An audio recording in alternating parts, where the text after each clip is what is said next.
कृष्ण कहते हैं, जो हुआ वो भी धर्म था, जो हो रहा है वो भी धर्म है, और जो होगा वो भी धर्म की ही यात्रा है। आज की महाभारत कहानी के पात्र श्री कृष्ण, महाभारत के भीतर खड़े ईश्वर। भाग 1।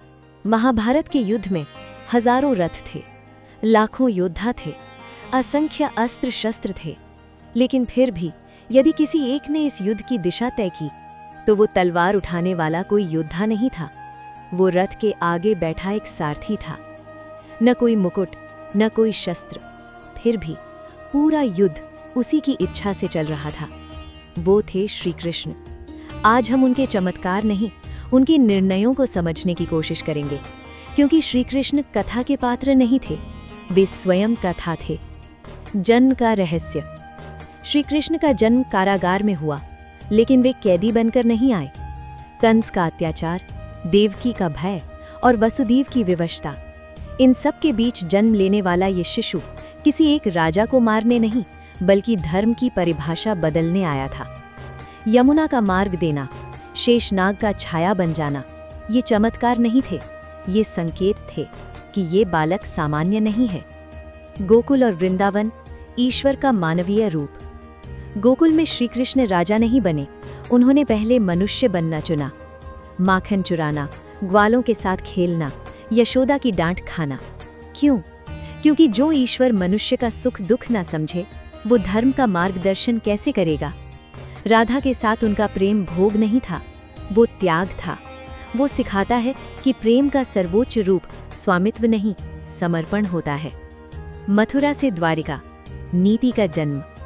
कंस का वध केवल प्रतिशोध नहीं था, वो अन्याय के अंत का प्रतीक था।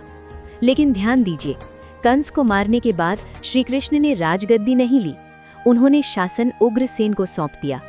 यहीं से स्पष्ट हो जाता है, श्री कृष्ण सत्ता के नहीं, संतुलन के पक्षधर थे। द्वारिका बसाकर उन्होंने ये दिखाया कि कभी कभी धर्म की रक्षा के लिए रणनीति भी आवश्यक होती है। महाभारत से पहले मौन का निर्णय। जब महाभारत का युद्ध निकट आया तो श्री कृष्ण ने स्वयं कहा, मैं शस्त्र नहीं उठाऊंगा। ये कोई कमजोरी नहीं थी, ये सबसे बड़ा साहस था।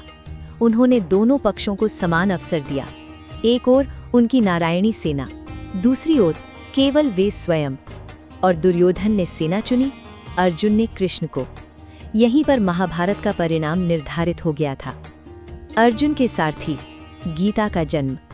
कुरुक्षेत्र में अर्जुन कांप रहा था, अपने ही लोगों के विरुद्ध शस्त्र उठाने का भय। और तब श्री कृष्ण बोले, गीता कोई उपदेश नहीं थी, वो एक टूटते हुए मनुष्य को संभालने की प्रक्रिया थी। श्री कृष्ण ने ये नहीं कहा कि युद्ध करो क्योंकि मैं कहता हूँ, उन्होंने कहा कर्म करो, फल मुझे सौंप दो।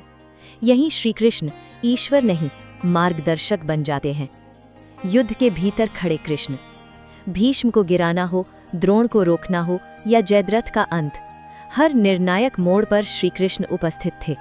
लेकिन ध्यान रखिए, उन्होंने कभी स्वयं किसी को नहीं मारा, वे केवल धर्म का पलड़ा भारी करते रहे।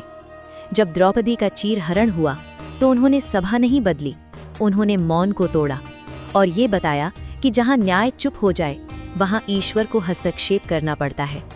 युद्ध के बाद सबसे भारी मौन। युद्ध समाप्त हुआ, विजय मिली, लेकिन श्री कृष्ण मुस्कुराए नहीं, क्योंकि वे जानते थे कि ये विजय भी कितने आंसुओं से सनी है। गांधारी का शाप, यादवों का अंत और स्वयं श्री कृष्ण का प्रस्थान, ये दर्शाता है कि ईश्वर भी अपने कर्मों के परिणाम से अछूता नहीं रहता। निष्कर्ष, श्री कृष्ण महाभारत के नायक नहीं थे, वे उस कथा के अदृश्य सूत्र थे जो हर पात्र को उसके कर्म से बांधता है।